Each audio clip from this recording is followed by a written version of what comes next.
Então agora que vocês já calcularam então as velocidades na base e no topo da chaminé, a gente continua o material. Então, para a tiragem natural, a depressão gerada pela chaminé ela deve ser sempre suficiente para poder vencer todas as perdas de carga naquele circuito que a gente viu lá no começo. Desde lá de dentro da fornalha, passando por todos os equipamentos do próprio gerador de vapor e qualquer outro equipamento que tenha depois para sistema de limpeza, por exemplo. Então, o ΔP ele é a função ali da altura útil vezes a diferença das densidades aqui, né? Dada por essa equação aqui. E o que importa para a gente? Para você determinar a altura útil de uma chaminé, quando você conhece a perda de carga, que é uma coisa difícil, ela é função da perda de carga, da diferença das entalpias, da diferença das densidades vezes a gravidade. Já para você encontrar o diâmetro médio de uma chaminé, você parte da definição da densidade, onde a densidade do gás é a taxa de massa do gás dividido pela taxa a taxa volumétrica de gás que passa, né? M ponto sobre Q ponto. Eu sei que a taxa de volumétrica de gás é a área vezes a velocidade. E depois eu abrindo a área, eu consigo chegar nessa equação 3 aqui. E eu já consigo enxergar o diâmetro da minha chaminé ali dentro, né? Então eu rearranjo e consigo fazer aqui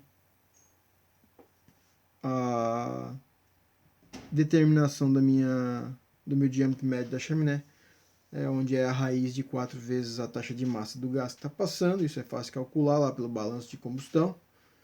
Dividido por π vezes o ρ desse gás, estima. Se você não tem um gás muito preciso, você usa o do nitrogênio, né? Para fazer uma conta simples, rápida.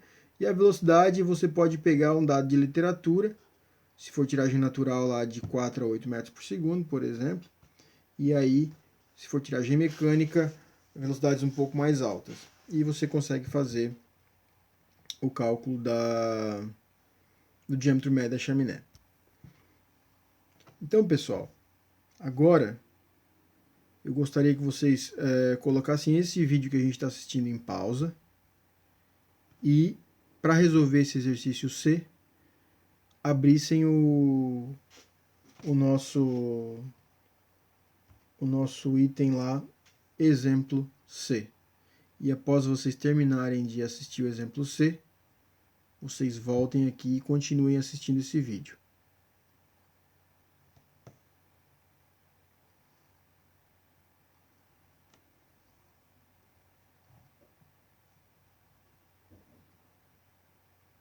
Então, continuando aqui na nossa no nosso material de chaminés, vocês já resolveram o exemplo C. E a gente, então, conhecendo o diâmetro médio e o ângulo de inclinação de uma chaminé inclinada, a gente consegue dimensionar, então, o diâmetro da base e o diâmetro do topo. Lembrando que aquele diâmetro médio é mais ou menos, literalmente, o diâmetro no meio da chaminé. Então, você conhecendo aquele ângulo de 0,5 a 1 grau, você consegue por aí, por Pitágoras, né, estimar o diâmetro do topo e o diâmetro também da base dessa chaminé, com álgebra simples. Conhecendo o diâmetro e a altura útil, deve-se analisar os resultados para garantir a compatibilidade entre os valores, pois caso contrário a tiragem pode não funcionar ou ser prejudicada, né? Se a área da seção transversal da chaminé for excessivamente grande em relação à altura útil, a gente tem uma chaminé muito gordinha. Desse modo, a velocidade é muito baixa, né? O escoamento é muito baixo, muito lento. E pode acontecer o fenômeno de entrada de ar frio pelo topo da chaminé, prejudicando ainda mais a dispersão da pluma, que é o objetivo que a gente tem maior aqui na parte de tiragem natural. Se o seu altura útil for muito grande em relação à área da seção transversal, você vai ter uma chaminé magrinha, esbelta, muito fina. Então a velocidade nessa chaminé é muito grande, muito alta, e isso vai implicar em grandes perdas de carga. E a grande perda de calor também pelas paredes da chaminé, porque para um volume menor de gás que tem ali dentro, você vai ter bastante área de contato com as paredes, principalmente quando a gente tem paredes metálicas, tá? Que tem de trocas térmicas muito maior com o lado externo. E justamente nas chaminés metálicas são onde normalmente a gente tem as chaminés mais esbeltas, mais compridas e finas, com velocidades mais altas. Mas a gente ganha uma coisa quando a gente usa chaminé metálica. A rugosidade da parede normalmente é muito menor do que a rugosidade dos materiais cerâmicos, né? De uma chaminé de alvenaria, por exemplo. Bom, em ambos os casos, com a diminuição da temperatura dos gases, pode haver a condensação e possível formação de ácido corrosivo na combinação de vapor de água com SO2 e SO3. A gente viu lá também que quando a gente tem enxofre no nosso combustível, vai gerar esse SO2 e SO3, que são os óxidos de enxofre, tá? Esses óxidos de enxofre, quando combinados com água a temperaturas baixas, abaixo de 200 graus, 300 graus já começa, vai formar ácido sulfúrico. E se você tiver uma chaminé metálica, vai formar ácido sulfúrico, vai bater nesse metal e vai corroer, questão de tempo para a sua chaminé estar comprometida. Se você tiver uma chaminé de alvenaria e ainda assim tiver gerando ácido sulfúrico, lembre-se que a gente vai estar jogando ácido sulfúrico para a atmosférica, que vai ajudar lá na formação de chuva ácida. Então, o melhor a se fazer sempre é fazer a limpeza do gás, evitando a emissão de óxidos de enxofre para a atmosfera. E uma regra básica e simples para fazer a determinação de tiragem mecânica ou natural é essa equação aqui. A altura útil dividido pelo diâmetro tem que ser maior que 30. Se você vai utilizar a tiragem mecânica, se essa equação aqui for verdadeira. Se não for verdadeira, você pode utilizar a tiragem natural. A parte de ventiladores, então, os ventiladores são os responsáveis por fazer essa tiragem mecânica, né? Eles são instalados quando necessário para fazer tiragem mecânica, são dimensionados quando são conhecidos a vazão e as perdas de carga do seu sistema. Você vai sempre dimensionar o ventilador por essas, principalmente pela perda de carga e pela quantidade de gás que você quer tirar. E a potência para fazer essa perda de carga, a potência necessária para vencer a determinada perda de carga, ela é definida por essa equação aqui, do N, onde o M ponto é a massa do gás, taxa de massa do gás, vezes a perda de carga do ventilador, que ele tem que vencer, dividido aí pelo nosso rho do gás, vezes a eficiência desse ventilador. E a eficiência, o rendimento desse ventilador, ele varia entre 65 e 75 na maioria das vezes, tá? E ainda para fazer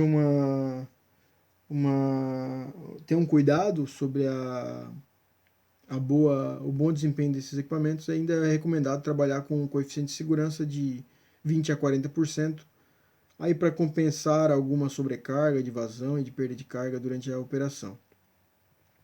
Então, para alterar a vazão de ar ou dos gases, pode-se então introduzir perdas de cargas suplementares no circuito, né? Ou variar a velocidade de rotação do motor. São as duas maneiras de você fazer a variação da tiragem usando ventiladores mecânicos. Você pode manter um ventilador a velocidades constantes e ir aplicando perdas de carga, por exemplo, uma válvula que você vai abrindo, tipo uma válvula gaveta, por exemplo.